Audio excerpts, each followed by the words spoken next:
Hello and welcome. You're listening to the COVID Inquiry podcast. Hosted by Elkan Abrahamson and Nicola Brook from Broudie Canter Solicitors, the COVID Inquiry podcast has been designed to provide commentary, opinion, and key insights into the hearings from experts and those directly affected by the pandemic. Each week, Elkan and Nicola will be joined by guests to discuss events from the inquiry. Their interviews and conversations will bring you up to date on the implications of the evidential hearings in a readily accessible format and, most importantly of all, in plain English. Please note, some listeners may find the contents of this podcast distressing.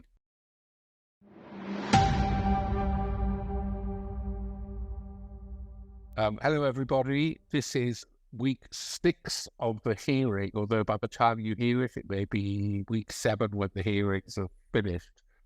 We're speaking now a couple of days after the end of the final week of the hearings, and we wanted to have a recap to bring you up to date. So with me is Lorelei, who will now say hello. I'm Lorelei King from the COVID Bereaved Families for Justice, whom we all know from previous podcasts, and also we're glad to have here with us Nicola. Hi everyone, this is Nicola. I'm a solicitor at Broudie, Canter. Right, so Lorelei, you wanted to talk a bit about the evidence before we got to the statements of the bereaved. Yeah, it's been so jam-packed that we haven't been able to hit all of the witnesses because we gave a lot of attention to Northern Ireland and Wales in our last 2 podcasts. But there were a couple of really interesting guests I just wanted to talk about who were on the last day of, I think, the week before this. One was Nigel Edwards, the chief executive of the Nuffield Trust, and the other was Richard Horton, who's the editor-in-chief of The Lancet. I like Nigel Edwards. I found him interesting because my husband died in care, and he talked a lot about health and social care and about the impact of Brexit on care homes. And I found him particularly riveting, and I just wonder what you two thought about him. I thought that he was the perfect witness to speak just before Michael Gove. For Michael Gove to say that Brexit made absolutely no difference to the pandemic planning or response, having just heard the evidence from what Mr. Edwards had to say and just how decimated both our healthcare system was, but also the social care system, it was the perfect counterpoint. And it would have been nice if counsel to the inquiry had put some of those issues to Michael Gove, because I feel like he managed to skip over a lot of that quite easily and without much challenge.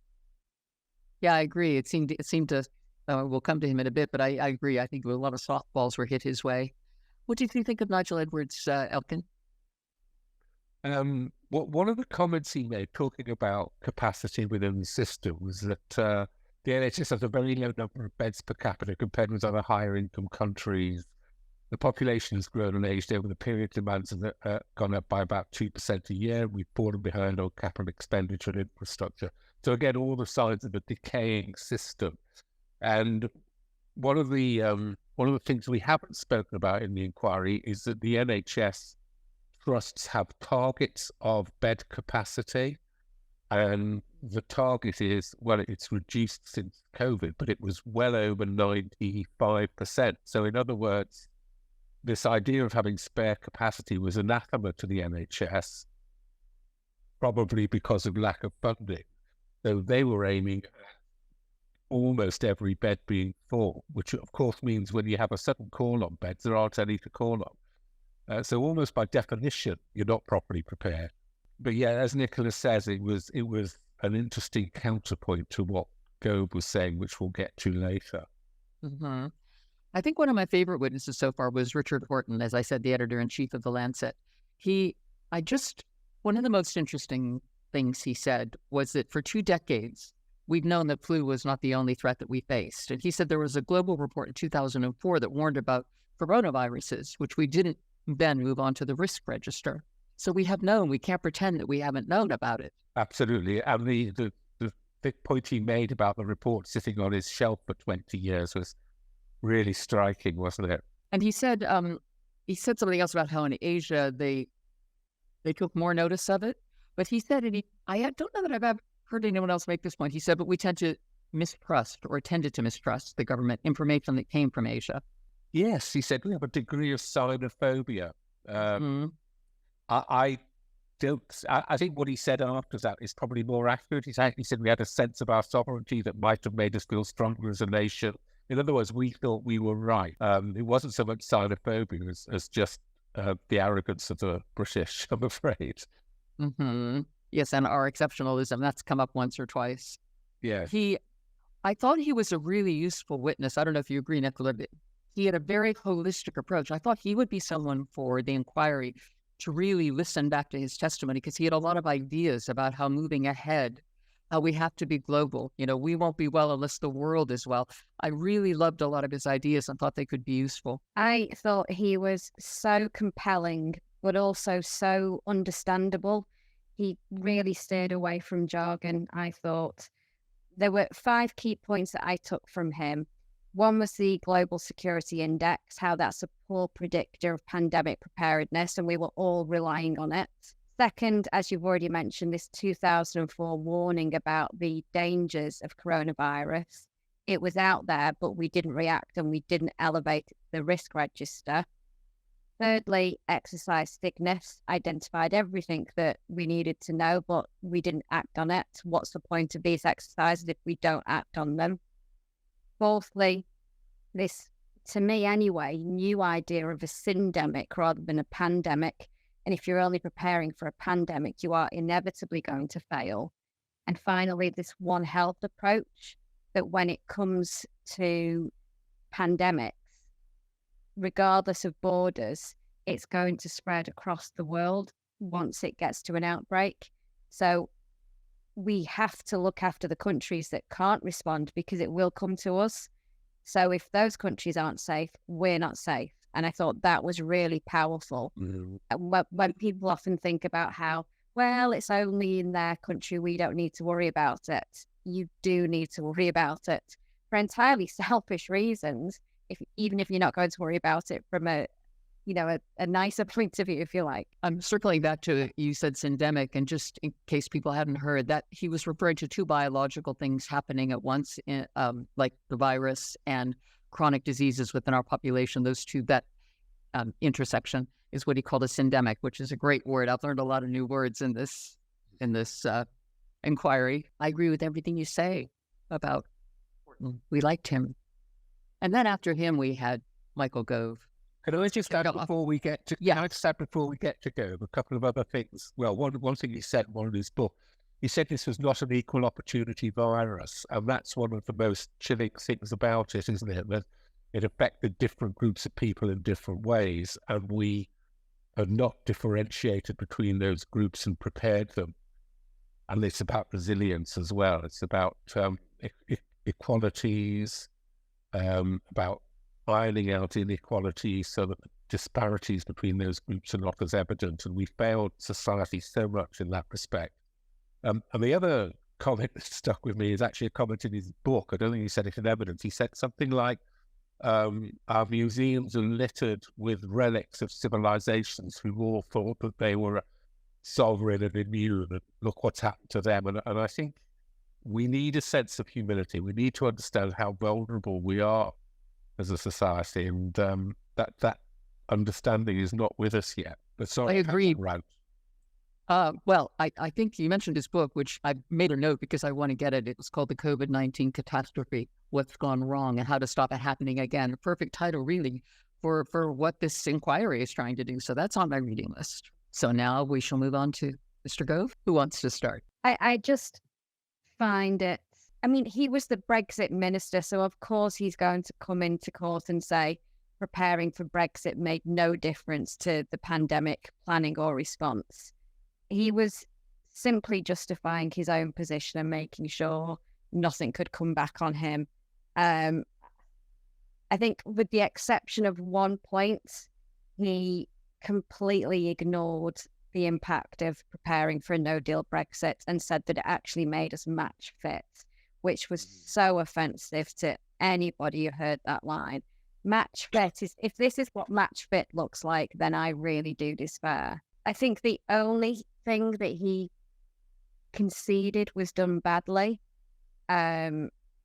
was about the care home and how people were moved around from hospitals to care homes without being tested, and this alleged ring of steel that was put around care homes that never existed. I think that was the only thing he was prepared to concede in when he gave evidence.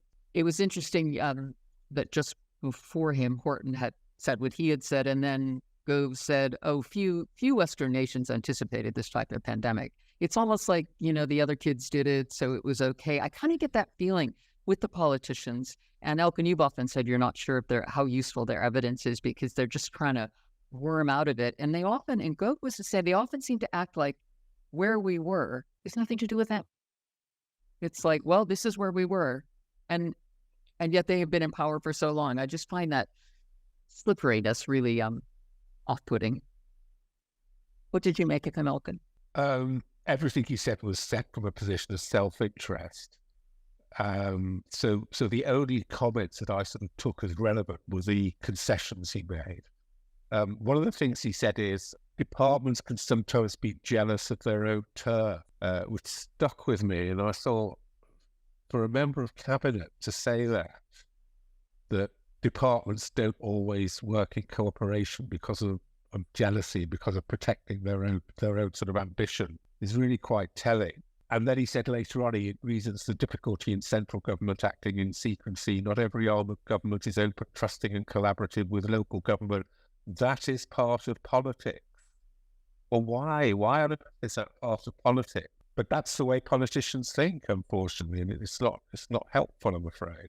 I think that comment about secrecy, that was made in response to a question from Pete Weatherby KC, who had put to him the evidence of Mark Lloyd from the local government association and how the exercise sickness recommendations and even the existence of exercise Alice was kept secret from the local government association. And yet they were the ones who were expected to respond to a pandemic. But all these recommendations were kept secret and only made public when a doctor brought a judicial review against the government. And that's just outstanding. It's how they have these recommendations that are telling them, this is what you need to do to be able to respond to a pandemic. And we're not going to tell the people who are going to be expected to respond to a pandemic. It's just crazy. And Gove defends that by saying, yeah, there's a problem with secrecy, but that's just how politics works. This isn't about politics. This should be about saving lives. And leading on from that, he said something else that I found shocking when I think the inquiry KC mentioned that the British Red Cross and certain cancer and disability charities had not been engaged with at the beginning of the pandemic. And this is not a direct quote, but essentially what he said was, well, you can't please everyone. He seemed very dismissive of that. And I found that quite shocking. Kind of along the lines of Matt Hancock when he was talking about, oh, imagine if this were children who died. It's kind of in that same vein. I find that section of evidence from Matt Hancock to be truly shocking, where he basically says, imagine if the pandemic had killed children in the same numbers it had killed old people. We wouldn't have stopped to prevent it. So he's basically saying that they didn't do as much as they could have done because it only killed old people. That's how it came across to me, as though older people were disposable. Yeah, and that's kind of in the same vein that when Gove said this about, well, what can you do? That was his attitude to me. And again, this kind of, because he touched on the inequality. And again, he acted like that inequality is nothing to do with this government. And that's all in the context of these senior politicians who are reinventing themselves for a career in the next year or two when they're out of government and out of power. So they're trying, I assume, to put themselves forward in a sympathetic light. Hancock in particular, it looks like he wants to have the position of the sort of neutral advisor to government as to how they'll prepare for the next pandemic, having screwed it up so badly himself and having that experience. Yeah, his CV isn't looking great at the moment, I got to be honest. They very tone deaf, given that that's what they're trying to do and how they're trying to present themselves. They just seem to get it hopelessly wrong, even from that viewpoint. It is quite astonishing how much empathy they lack, I think. Yeah, and it just made me think of something else that Horton said, how he talked about how trust in government is so crucial. And I think this government, clearly we don't trust for this reason. They're in it for themselves. They seem venal, but they've kind of spoiled it for future governments as well. People are much more mistrustful, I think, having been through this experience of the pandemic. Anyway, so that's going to have ramifications in the future, I fear. Any other impressions about Gove? Well, I wouldn't have been round for dinner. He did this thing at, okay, we're audio, you can't see, but he does this gesture with his hand where the thumb is sort of over the fist. It's a strange, unnatural gesture, and yet he seems to use it a lot, and a lot of politicians do, and I just wonder where that comes from. If some body language coach just told him it looks powerful. I don't know. Speaking of his body language and his whole demeanour, to me, it just looked like he was on a TV show giving an interview. There was no concept of him actually being in court or feeling under any kind of pressure. There was no difficult questions. And then this extraordinary moment when his phone starts playing in court, the court proceedings. That was amazing. And yeah, so was he secretly recording it? We think what he might have been doing is during the break, watching the live stream on a delay and potentially watching his own performance, possibly. We don't really know. But it was just very, very odd to hear the proceedings that had only happened a few minutes earlier, them being played in court, coming from his pocket. It was the same KC that was still questioning him, wasn't it? That was a really bizarre moment. I agree.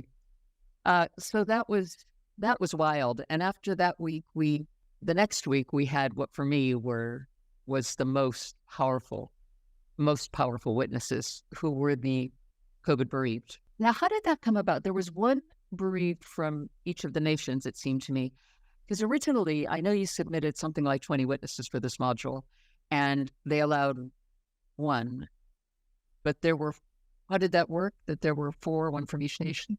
So as part of being CP to the inquiry, we received what's called a Rule 9 request.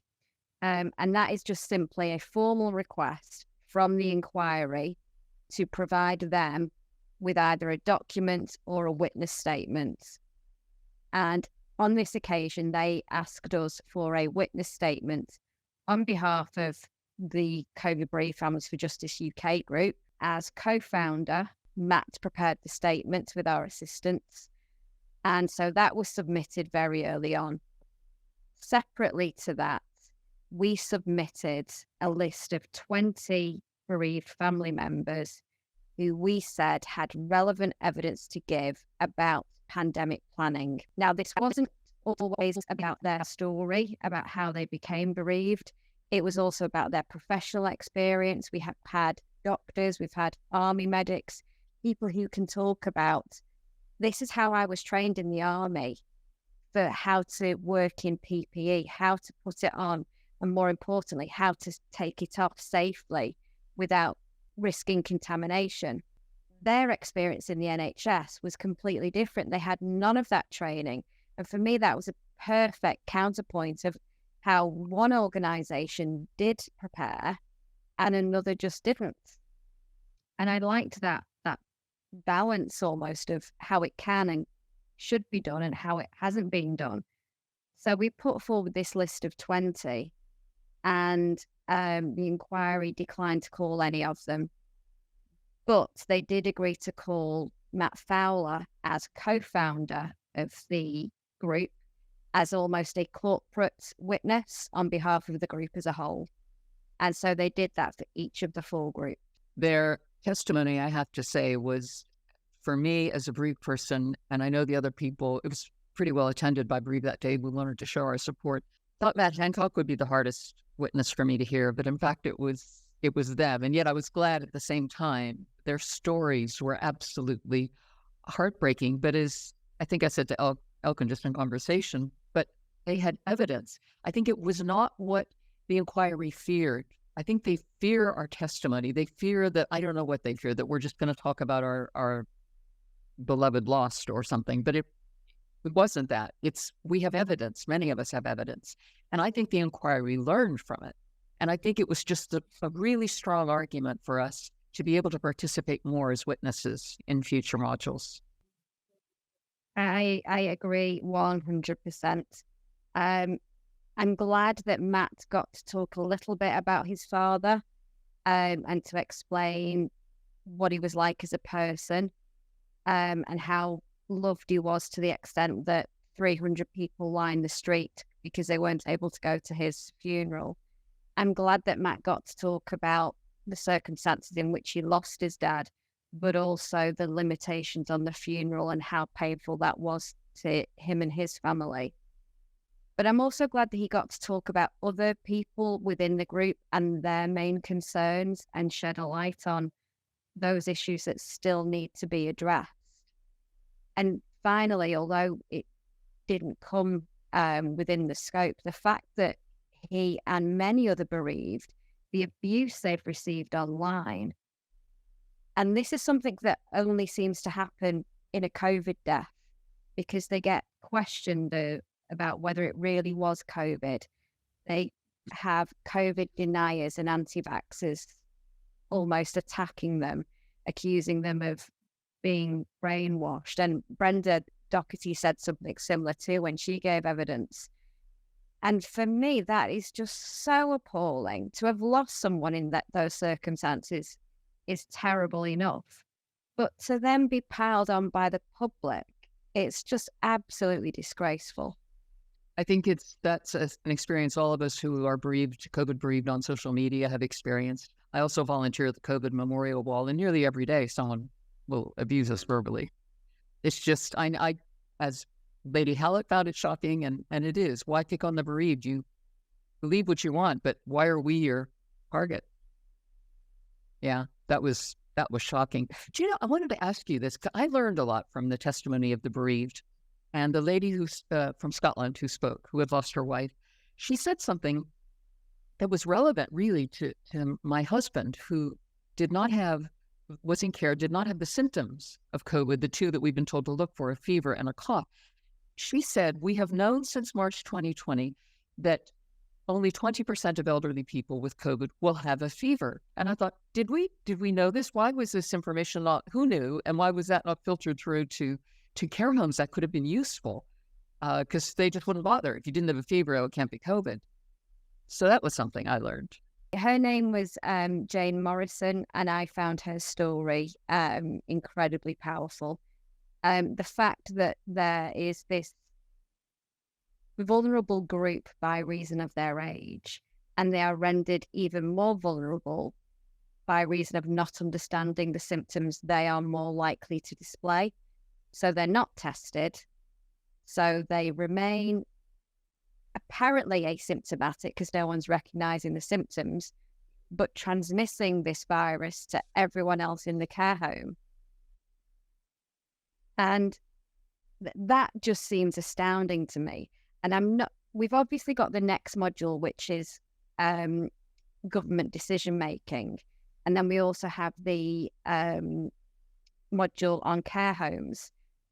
And I think both of those modules will need to look at that advice that was given and why and what was understood when, because that timeline is so crucial and will be so devastating to a lot of people once all those facts come out. I thought all the witnesses just did amazingly. The witness from Wales and, of course, Brenda Doherty, who you mentioned, gave her very moving testimony and talked about the importance of emotion. She let a little bit of an emotion show. She said people need to know the price that we paid. And there wasn't I'm getting choked up remembering it, but there wasn't a dry eye in the house. I saw lawyers actually wiping away tears. It was incredibly moving. And I'm so happy we had that chance. And that they were the last evidentiary witnesses, right? Yeah, and the context to that is that from day one, or even before day one of the inquiry, we've been pushing and pushing for the voices of the bereaved to be heard. And we were told again and again, no, they won't be heard. We've eventually pushed that door open a little bit, so it's ajar rather than a door.